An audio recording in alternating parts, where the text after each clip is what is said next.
Section 4. You will hear part of a student presentation about the variety of different species that live in the world's oceans.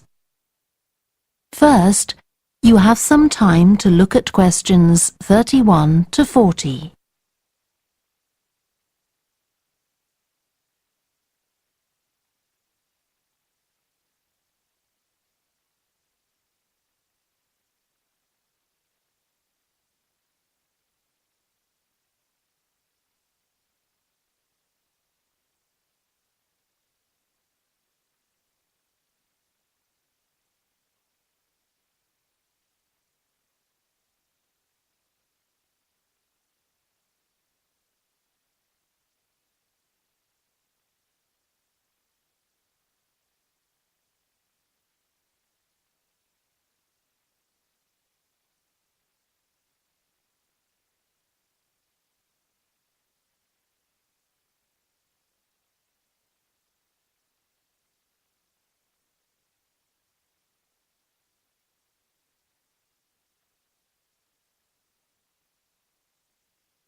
Now listen carefully and answer questions 31 to 40.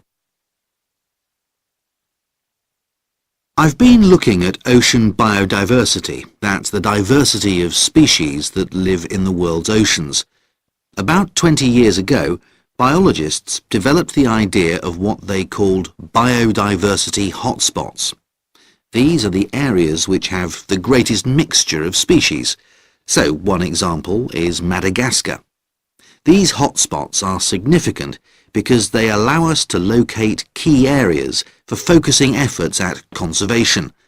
Biologists can identify hotspots on land fairly easily, but until recently, very little was known about species distribution and diversity in the oceans, and no one even knew if hotspots existed there.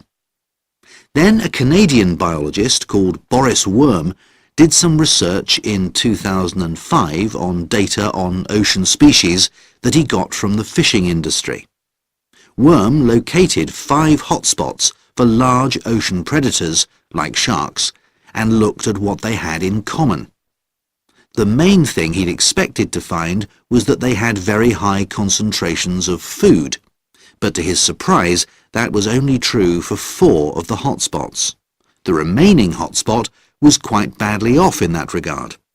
But what he did find was that in all cases the water at the surface of the ocean had relatively high temperatures, even when it was cool at greater depths. So this seemed to be a factor in supporting a diverse range of these large predators. However, this wasn't enough on its own, because he also found that the water needed to have enough oxygen in it.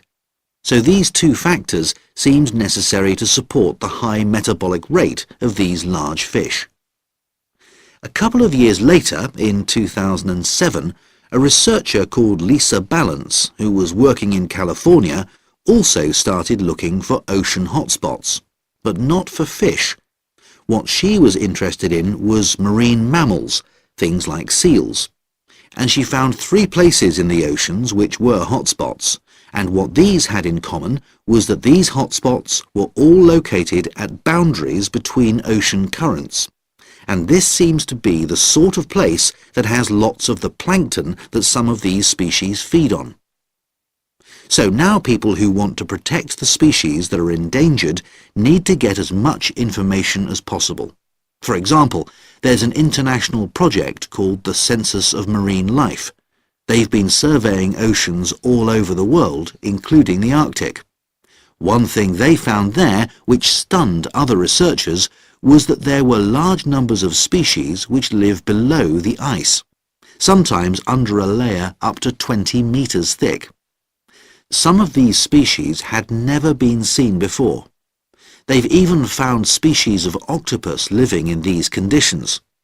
And other scientists working on the same project but researching very different habitats on the ocean floor have found large numbers of species congregating around volcanoes, attracted to them by the warmth and nutrients there.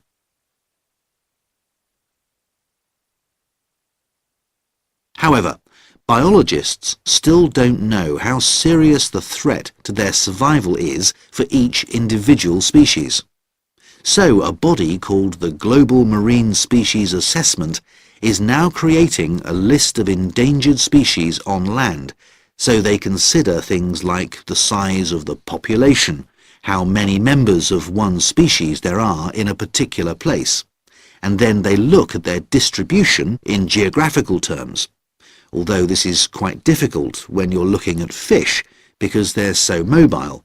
And then thirdly, they calculate the rate at which the decline of the species is happening. So far, only 1,500 species have been assessed, but they want to increase this figure to 20,000. For each one they assess, they use the data they collect on that species to produce a map showing its distribution. Ultimately, they will be able to use these to figure out not only where most species are located, but also where they are most threatened. So, finally, what can be done to retain the diversity of species in the world's oceans?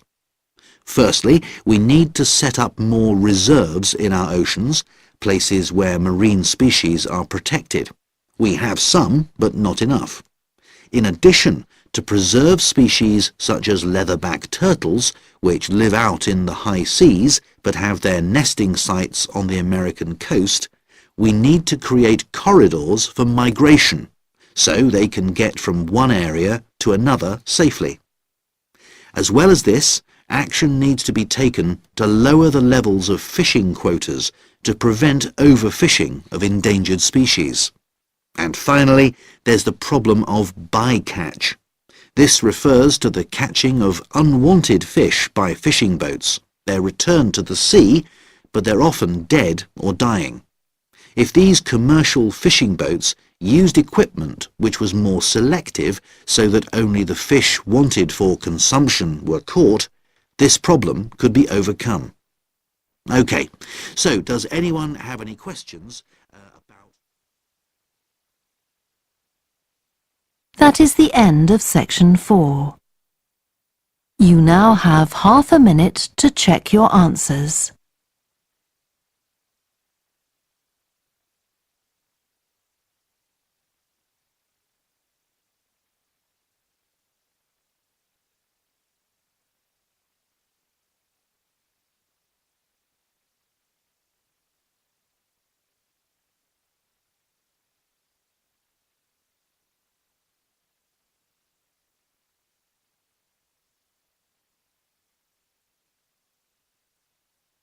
That is the end of the listening test.